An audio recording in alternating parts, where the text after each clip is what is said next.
Malignant narcissism isn't just a case of having an inflated sense of superiority and a huge sense of entitlement.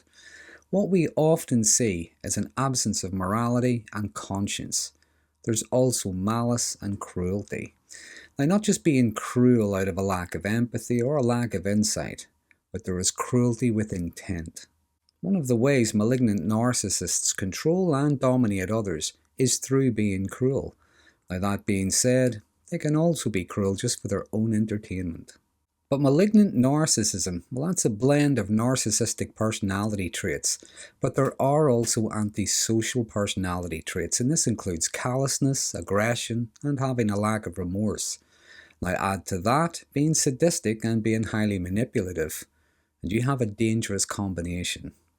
I'm Darren Magee, and today I'm going to be looking at the common traits and behaviours of a malignant narcissistic female.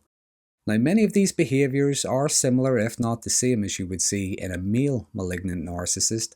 However, some will manifest differently. And although the following could apply to any kind of relationship, for the sake of this video, I'll be referring to a relationship between a husband and a wife. So let's begin. First of all, whenever she meets a potential partner, she might seem reserved, maybe cautious, maybe even shy. But what she's really doing is she's reading him, studying him. She's learning about his hopes, his dreams, his ambitions. She's also learning about his fears, his regrets, and all of his vulnerabilities. She's finding out things she can use at a later date, either as leverage or to hurt him.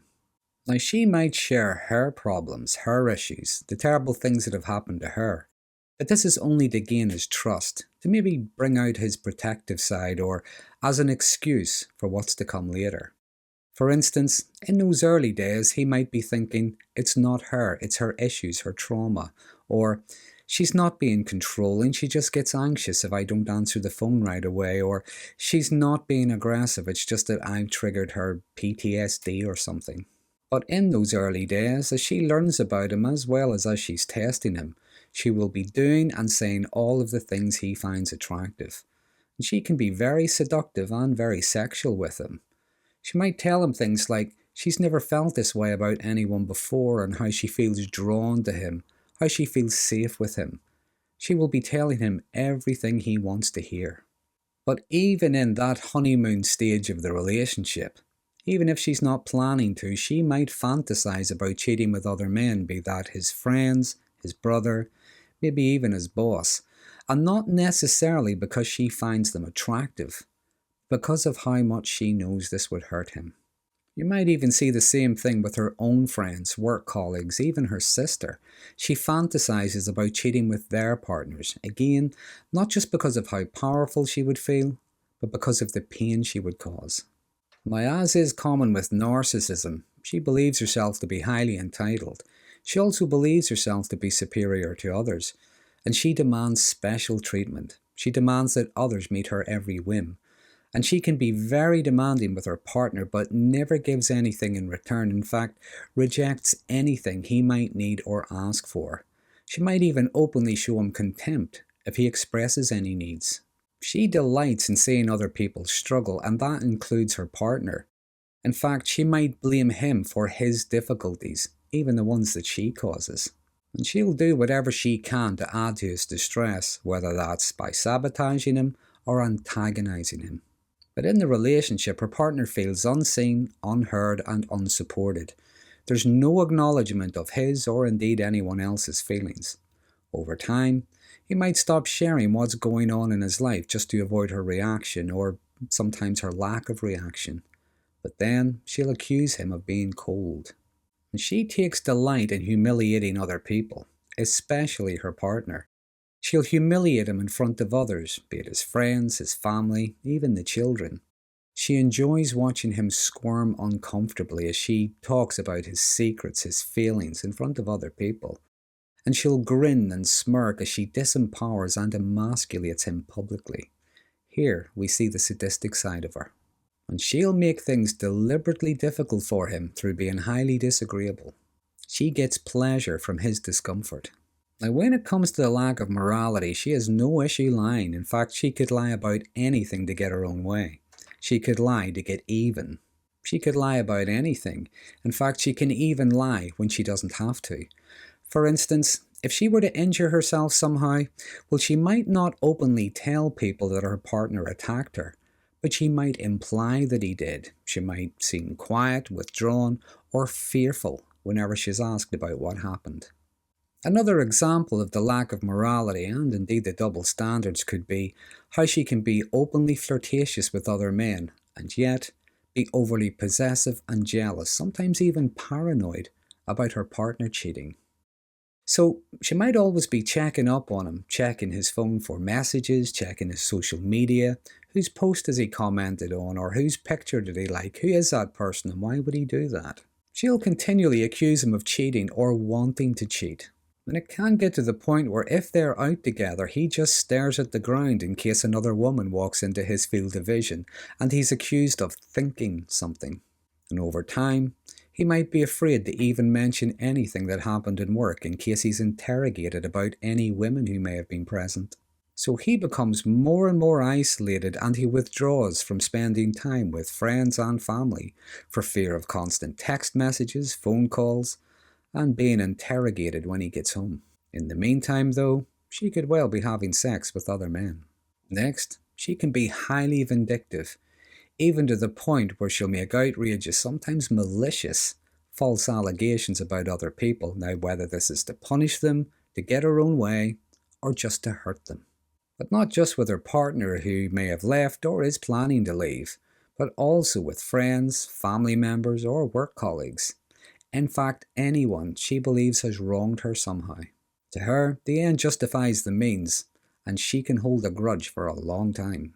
No amount of revenge is enough. No punishment is enough. She has to keep on hurting them until they're destroyed.